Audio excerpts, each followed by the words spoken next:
O Supremo Tribunal Federal decidiu nesta quarta-feira sobre a renegociação da dívida de Minas Gerais com a União. O advogado-geral do Estado, o Dr. Sérgio Pessoa, veio aqui no Supremo Tribunal Federal, fez a sustentação oral e saiu satisfeito com o resultado. Doutor Sérgio, o que foi definido aqui hoje? Em primeiro lugar, cumprimento a Edilene, agradeço a gentileza da participação e do esclarecimento ao ouvinte da Itatiaia. Saio daqui satisfeito. Nós tivemos, antes desse julgamento que ocorreu há pouco aqui no Supremo, ontem uma reunião muito positiva com a Advocacia Geral da União, com a STN, a PGFN,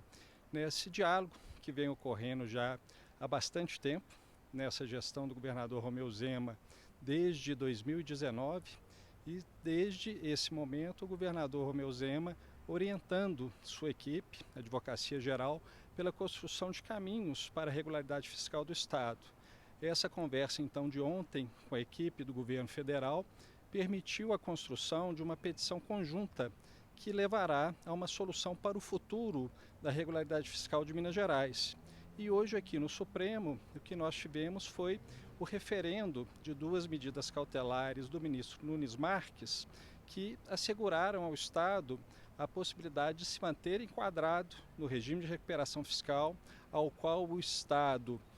se viu habilitado e aderiu por força de decisão do próprio Supremo Tribunal Federal na DPF 983, decisão essa época com unanimidade, e hoje nos referendos o que nós percebemos foi uma ressalva de alguns dos ministros e da maioria deles sobre a importância não só do Estado de Minas Gerais, mas do conjunto dos estados brasileiros que têm dívidas com a União, de buscarem esse diálogo federativo numa construção dentro do que chamamos no direito do federalismo de colaboração, de cooperação, e na feliz expressão do ministro Nunes Marques, da amizade federativa, que nos permitirá efetivamente construir pontes para que essa situação seja adiante realmente um legado para os mineiros. Então, Minas, a partir de agora, pode aderir ao regime de recuperação fiscal sem precisar da aprovação da Assembleia Legislativa, é isso? Nós temos uma especificidade, na verdade, como tivemos a decisão da DPF 983,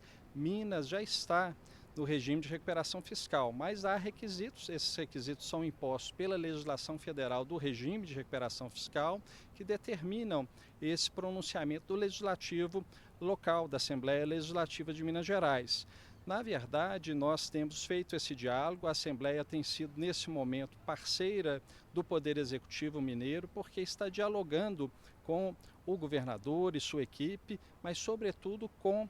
o Congresso Nacional, na pessoa do presidente do Senado Federal, e certamente o fará também na pessoa do presidente da Câmara Federal, na perspectiva de um novo regime de regularidade fiscal que seja ele ainda mais equilibrado, porque é fundamental dizer que essa herança de endividamento que o Estado de Minas Gerais possui não é recente, ela ocorre desde a década de 90, pelo menos, quando ocorreu a federalização dos bancos estaduais. Então, qual foi o encaminhamento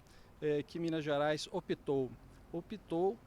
por trazer ao Supremo debate para buscar uma mediação serena do Supremo Tribunal Federal e, nesse momento mais recente, para além da PET que se exaure no julgamento de hoje, foi apresentado ao Supremo Tribunal Federal uma CO, um processo estruturante, que é o processo no qual essa conciliação para o futuro será trabalhado, que é a homologação que se imagina, e eu tenho a convicção de que o ministro Nunes Marques tem essa sensibilidade, um pronunciamento tão logo seja possível para homologar esse primeiro acordo. É um acordo que desenha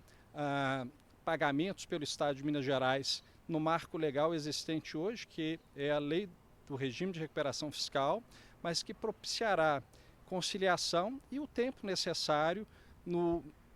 Parlamento Federal para que seja aprovado um novo marco legal de regime de recuperação fiscal, que hoje recebeu esse nome de PROPAG, que é o Programa de Pleno Pagamento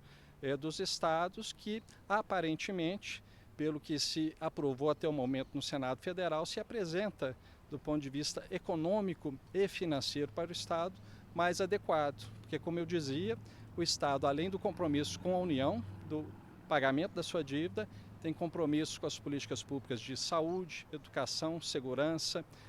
das áreas sociais do governo, de modo que não pode ficar também omisso quanto ao cumprimento desse compromisso e, sobretudo, do pagamento em dia da folha de pagamento dos servidores do Estado. O que está previsto hoje no regime de recuperação fiscal, então, que o Estado vai fazer é começar a pagar as parcelas da dívida, é isso? Em valores menores, como previsto no RRF? Exato. Nós tivemos um período de carência, que foram esses 12 meses. Em relação a ele, as medidas judiciais foram necessárias a partir da decisão unânime do Supremo na DPF 983, mas porque até aquele momento ainda não havia se chegado a esse ponto de maturidade no diálogo federativo. Então, o conjunto das medidas cautelares concedidas na petição 12074, hoje tivemos os últimos referendos também unânimes, eles asseguravam ao Estado a carência. A partir de agora se fará a consolidação dos valores pela STN e a PGFN com a AGU encaminharão ao Estado os instrumentos contratuais que formalizarão o início desse pagamento da dívida principal. É importante dizer que o Estado está pagando a União, paga a União o artigo 23 da Lei de Responsabilidade Fiscal, que representa em torno de 22 que se iniciaram esses pagamentos até o presente momento, um desembolso pelo Estado à União de 6,7 bilhões de reais. Isso há um pagamento que é efetivado mensalmente, teríamos que fazer aqui o cálculo para ter a certeza do número, mas esse é o valor global e, na verdade, o Estado então estará no regime de recuperação fiscal, pagando inicialmente, observando a legislação que estabelece o que chamamos de uma escadinha. Inicia-se um pagamento mais suave e, com o tempo, esse pagamento, à medida que o Estado vai tendo também os fluxos financeiros adequados, eles são ajustados. Mas, oxalá, e aqui todo gestor público, todo servidor do Estado que quer realmente esse legado e que essa regularidade fiscal seja resolutiva, espera que venha, sim, do Congresso Nacional, com todos os atores envolvidos e priorizando esse movimento, um marco legal mais adequado para que esse equilíbrio federativo seja efetivamente real.